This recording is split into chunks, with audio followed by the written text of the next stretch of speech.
네, 건축의 기능, 구조, 미 관계를 알아보고 있습니다. 두 번째 얘기는 비트루비우스의 건축의 3요소에 관계되는 얘기입니다. 비트루비우스는 로마 시대의 유명한 건축가이자 건축 이론가였죠. 지금까지 건축에 가장 큰 영향을 미치고 있는 여러 가지 이론과 저서를 가지고 있는 사람입니다. 이 사람이 건축술에 대하여라는 책에서 건축의 3대 요소를 언급하고 있습니다. 그것은 결국 뭐냐면 유틸리타스, 피르미타스, 베누스타스, 우리말로 하면 유용성, 견고함, 그리고 아름다움, 요 세 가지라는 얘기죠. 기능, 구조, 미 이렇게 얘기할 수가 있고, 다른 말로 하면 뭐 진선미 이렇게도 얘기할 수 있겠네요. 결국 그래서 쓸모가 있어야 되고 튼튼해야 되고 동시에 아름다워야 한다라고 하는 것이 건축의 3대 요소라고 얘기를 합니다. 자, 이 부분을 우리가 건축과 구조와 미하고의 관계를 어떤 관계가 있는가를 한번 알 필요가 있습니다. 우리가 보통은 뭐 기능적이고 미적이고 튼튼하고 그러면 다 건축이다 그러면은 야 건축이 너무 많다 이렇게 얘기할 수가 있죠. 그런데 사실은 그것을 두루 갖췄다고 해서 그걸 건축이라고 얘기하지는 않는다. 이 말씀을 좀 드리고자 하는 것입니다. 하나씩 좀 알아볼까요? 먼저 기능이 미다라는 입장들이 있습니다. 대표적인 사람들이 우리 모더니스트들, 기능주의자다라고 하는 사람들인데요. 이 사람들은 이런 얘기를 합니다. 장식은 죄악이다 뭐 이런 식의 언급을 했던 아돌프 로스 같은 사람들은 근대 건축이라고 하는 것은 장식이나 이런 것보다는 기능에 충실한 형태를 가져야 하는 것이고 그에 부수되는 일체의 장식은 있으면 안 된다라고 얘기를 합니다. 아주 철저한 기능주의적인 입장이죠. 루이스 설리반이라고 하는 근대주의 건축가도 형태는 기능을 쫓아야 한다라는 유명한 명제를 남겼죠. 오른쪽에 그의 설리반의 그 정신을 이어받은 미스 반델로의 시그램 빌딩 같은 건물이 있습니다. 이것은 일체 장식을 배제하고 오로지 기능적인 것들을 입체화한 미니멀한 근대주의적 정신을 반영한 건물이라고 하겠습니다. 이렇게 기능이 충실한 것은 그것이 바로 미다 이렇게 주장하는 입장이 근대주의적 입장이다 이렇게 얘기할 수가 있는데요. 자, 과연 기능이 충실하면 미가 확보되냐? 뭐 이것을 반박하기 위해서는 뭐 이러한 사례들을 들을 수가 있겠습니다. 예컨대 공작새가 화려한 날개를 이렇게 펼친다. 저거는 뭐 우리 잘 알다시피 자기 번식을 위해서 암컷에게 잘 보이기 위한 하나의 디스플레이라고 알려져 있습니다. 자, 그러나 저게 저 개체에게서 기능적일까요? 그렇지 않죠. 저 무거운 꼬리 때문에 사냥감이 되기가 일쑤일 겁니다. 자, 오른쪽 나방은 뭐 아틀라스인가 그런 나방인데 인도네시아에서 서식한다 그래요. 근데 저 나방은 거의 10년을 땅속에 있다가 여름 한나절 잠깐 나왔다가 없어지는데 저렇게 화려한 장식을 갖고 있습니다. 왜 그럴까요? 저것도 결국 번식을 위해서 그런 거죠. 자기 개체를 위해서는 전혀 필요 없는데 저런 장식들을 갖고 있습니다. 뭐 우리 인간들도 마찬가지죠. 여러 가지 장식을 가지는 것이 무슨 의미가 있을까요? 다 이것은 결국은 사람이 기능이라고 하는 것은 1차적으로 자기 개체만을 위한 기능이 아니라 여러 가지 다양한 기능이 있다는 얘기죠. 자기 개체는 얼마 못 가더라도 자기 종족을 번성하기 위한, 번식시키기 위한 기능도 그것 또한 기능이다. 그런 것을 위해서는 미라고 하는 것이 동원되기도 한다. 장식이라는 것도 동원되기도 한다. 뭐 이런 사례죠. 그러니까 기능 이퀄 미다 해서 오로지 기능을 바로 번역한 것이 미다라고 하는 근대주의적인 생각은 부분적인 진실만을 얘기하고 있는 것이다. 이렇게 얘기할 수가 있겠습니다. 우리가 뭐 한옥의 공포나 이런 많은 장식들도 사실 기능적이지만은 않죠. 그럼에도 불구하고 저것이 볼 때 우리가 건축의 중요한 요소로 보이는 것은 저게 어떤 장식적인 요소 자체가 건축의 일부분이기 때문에 그런 것을 알 수가 있습니다. 자, 두 번째 극단적인 입장은 구조적으로 합리적이면 그것 자체가 미다, 이런 입장이 있습니다. 네르비 같은 사람은 뭐라고 얘기했냐면 구조적으로 합리적인 것이 미적으로도 아름답다, 이렇게 얘기를 합니다. 왼쪽 그림은 이제 네르비의 작품인데요. 힘이 흘러가는 선에 맞춰서 구조 부재들을 두어서 그런 것 자체가 하나의 미적 장식이 되도록 하는 아주 훌륭한 작품인데,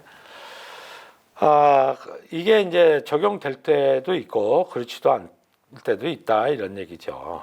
문제는 오른쪽 그림은 하이테크 건축의 대표적인 작품인 파리에 있는 뽕피두 센터입니다.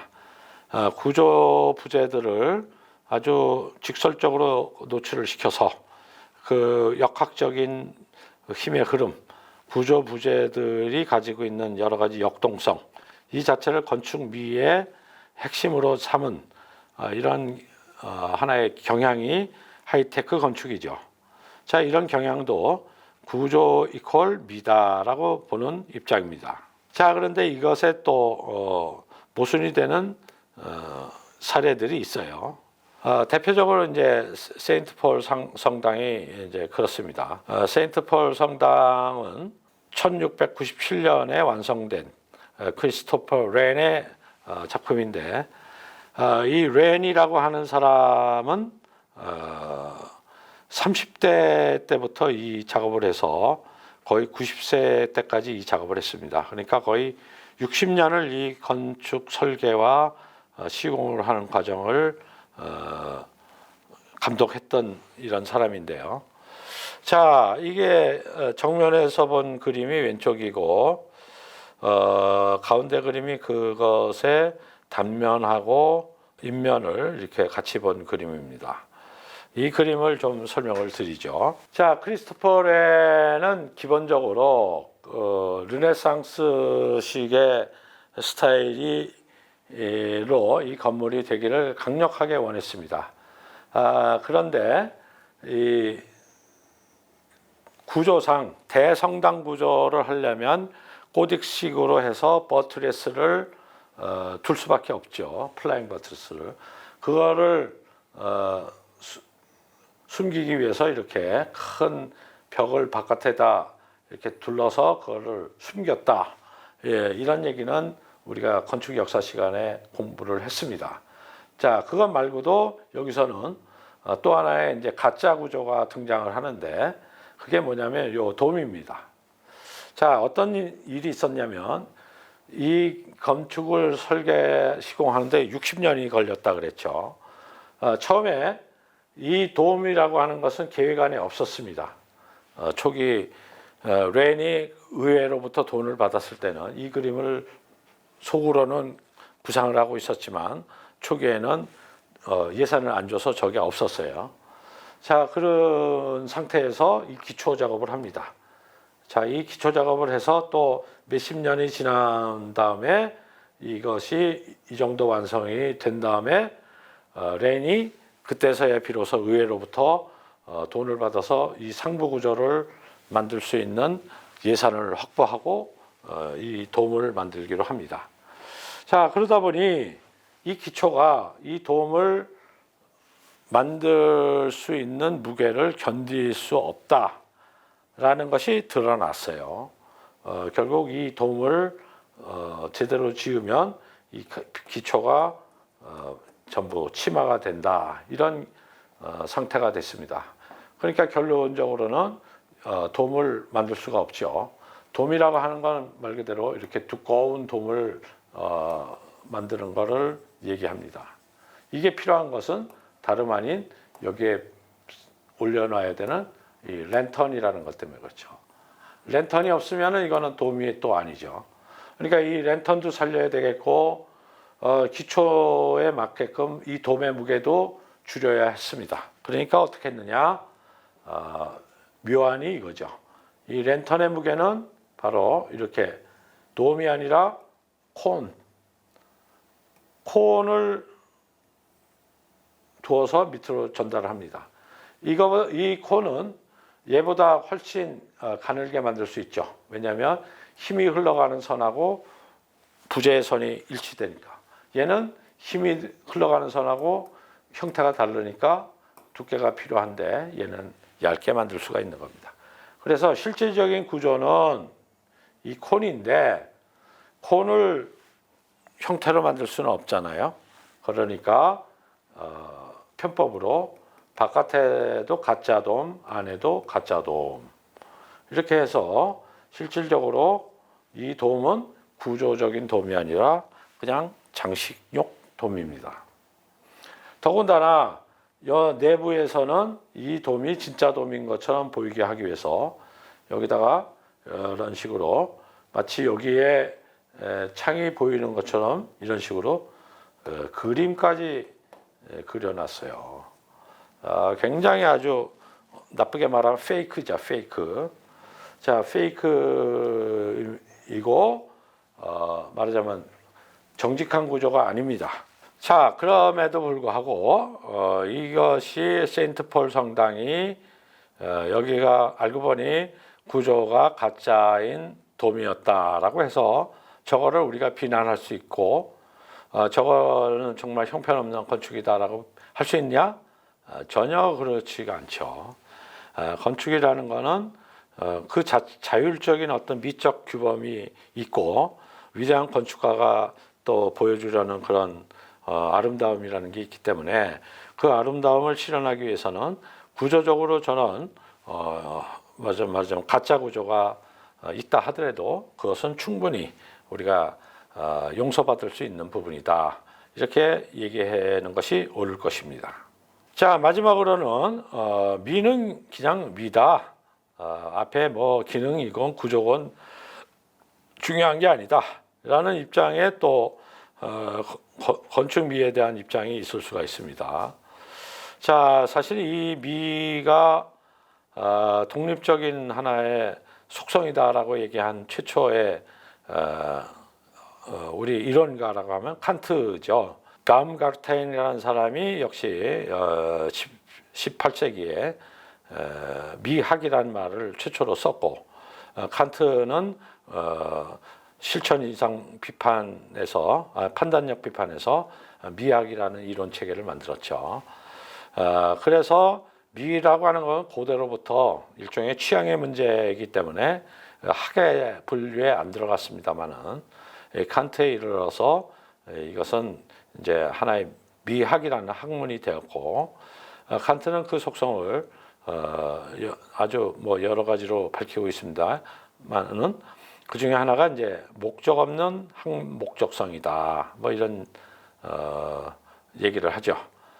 미라고 하는 것은 그 자체로는 목적이 없지만 그 자율적으로는 한목적성을 가진다, 이런 얘기입니다. 그러니까 미의 자율성을 얘기하는 거죠. 이런 식으로 미적인 자율성이라고 하는 것은 결국 미는 미고 어떤 다른 것으로부터 영향받거나 영향을 주거나 그런 것이 아니다.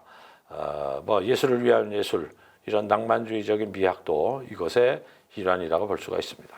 그래서 뭐 칸트는 예술은 천재의 기술이고, 그 천재라고 하는 것은 일종의 말 그대로 예술의 규칙을 제공하는 것이며, 그것은 하늘이 어떤 기회를 준 그런 사람이고, 그런 노력으로 되는 거나 이런 것이 아니다라는 식으로 예술이라고 하는 것이 자율성인 것을 이제 밝히고 있습니다.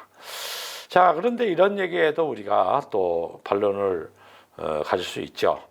예컨대 뭐 똑같은 비너스를 만들더라도 왼쪽에 있는 빌렌더르프의 비너스와 중세 때 비너스와 우리 현대의 지오메트 자코메티가 그리는 이런 그 조각에서의 어떤 인체와 비례가 서로 다르죠. 자, 이렇게 볼 때 미라는 것도 결국 시대에 따르는 어떤 취향에 이런 것이 있지 않느냐, 절대적이지 않은 것이 아니냐라는 얘기가 또 성립이 됩니다. 요컨대 기능이 되었든 구조가 되었든 미가 되었든 그것 하나가 곧 미다라고 얘기하는 것은 이거는 편협한 얘기다. 결국 어떻게 얘기할 수 있는가? 좋은 디자인이라고 하는 것은 기능과 구조와 미가 정합성을 이루는 것이다 라고 얘기하는 것이 맞을 겁니다. 자, 여기서 정합성이라는 게 중요한데요. 정합성이라고 하는 건 기능도 있고 구조도 있고 미도 있다가 아니라 그 세 가지가 서로 하나라도 빠지면 와해가 되는, 서로 꽉 물린 상태가 되는 것을 우리가 정합성이라고 합니다. 이런 사례들은 우리가 앞으로 쭉 배우겠습니다만은 기능과 구조와 미가 하나하나씩 갖췄다고 해서도 안 되고 그것이 따로따로 각각 있다고 해도 그것은 좋은 디자인이라고 볼 수가 없고 세 가지가 정합성을 이루어야 한다라는 말로 미에 대해서 정의를 할 수 있겠습니다.